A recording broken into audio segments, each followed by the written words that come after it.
সমস্ত আজে বাজে কথা যারা বলে তারা হচ্ছে প্রকৃত অর্থে, যদি আপনি একটা শব্দ আমি বলছি, তারা হচ্ছে দেশদ্রোহী।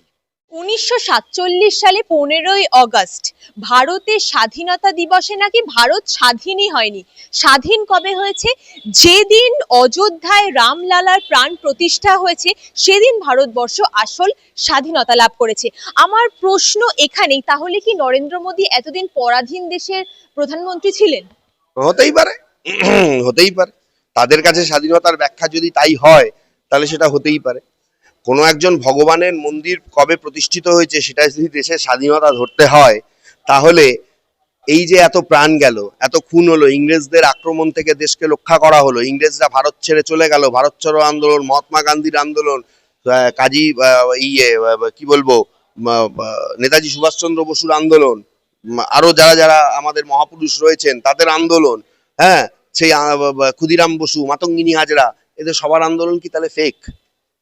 যারা এই কথাগুলো বলে তারা মানুষকে ভুল বোঝাচ্ছে। তারা দেশের সম্মান মাটিতে মেশাচ্ছে। সে আরএসএস এর প্রধান হোক বা ভারতবর্ষের অন্য কোনো কিছুর প্রধান হোক, আমার আপনার করের টাকায় তাকে যে নিরাপত্তা দেওয়া হয়, নিরাপত্তার বদলেও স্থান হওয়া উচিত জেলে। পরিষ্কার কথা। দেশের স্বাধীনতা নিয়ে বলার অধিকার তাকে কে দিয়েছে? দেশের স্বাধীনতা যে মানে না, তার মানে তার কাছে দেশ হলো একটা মন্দিরের ভগবান প্রতিষ্ঠার সমান। তার কাছে দেশ কোনো সম্মানের জায়গা নয়, তার কাছে দেশের স্বাধীনতা কোনো স্বাধীনতা নয়। এই আরএসএস বিজেপিকে চালায়, এই বিজেপি দেশ শাসন করে। তার মানে এই বিজেপির যারা লোক রয়েছে তারা পরাধীন দেশ শাসন করেছে। কংগ্রেসও এতদিন পরাধীন দেশ শাসন করেছে, আমরা সবাই পরাধীন দেশে রয়েছি।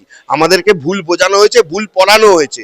তাহলে তার আরএসএস এর পোষিত বিজেপির দেশের প্রধানমন্ত্রী, তিনিও এতদিন দেশের মানুষকে ভুল বুঝিয়ে গেছেন। অটল বিহারী বাজপেয়ীও ভুল বুঝিয়েছেন, বিজেপিও ভুল বুঝিয়েছে।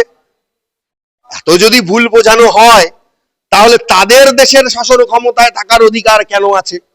তারা তাহলে দেশের শাসন ক্ষমতাটাকে ছেড়ে দিক মানুষকে ভুল বোঝানোর জন্য। এখন তারা স্বীকার করে নিক যে হ্যাঁ, রামলালা প্রতিষ্ঠা করে দেশের স্বাধীনতা আনা হয়েছে, এতদিন আমরা ভুল বুঝিয়েছি, কাজেই আমাদের দেশের শাসন ক্ষমতায় থাকার আর কোনো অধিকার নেই। এইসব বলে আরএসএস এর যে জায়গাটা নষ্ট হয়ে গেছিল, ও সেটাকে একটা বাড়ানোর চেষ্টা করছে মিডিয়া হাইপ করে। আজে বাজে কথা যারা বলে, ভারতবর্ষ বলেই লোকে শোনে, অন্য কোনো দেশ হলে কেউ পাত্তাও দিত না। এই সমস্ত লোক আমার মনে হয় মানে বিকৃত মস্তিষ্ক। দেশের স্বাধীনতা মানে না, সে আবার কে? আমার দেশ, যে দেশমাতৃকাকে স্বাধীন করার জন্য এত লোক বলিদান দিল, সে মানে না। সে মানা না মানাতে কি আসে যায়? আমি রাম মন্দির হয়েছে আমি খুশি, কিন্তু রাম মন্দির দেশের স্বাধীনতা এনেছে এটা আমাকে মানতে হবে। যে রাম নিজের রাজ্যের স্বাধীনতার জন্য যুদ্ধ করেছিল, সেই লোক নিজের রাজ্যের স্বাধীনতা হরণ হয়ে গেছিল বলে যুদ্ধ করেছিল, তাহলে তার মন্দির প্রতিষ্ঠা করে দেশের স্বাধীনতা হতে হবে? তার মানে কি রাবণ ওইটুকু শ্রীলঙ্কা দেশ সারা ভারতবর্ষ দখল করে নিয়েছিল? এটা উনি প্রমাণ করতে চাইছেন? এই সমস্ত আজে বাজে কথা যারা বলে তারা হচ্ছে প্রকৃত অর্থে, যদি আপনি একটা শব্দ আমি বলছি, তারা হচ্ছে দেশদ্রোহী।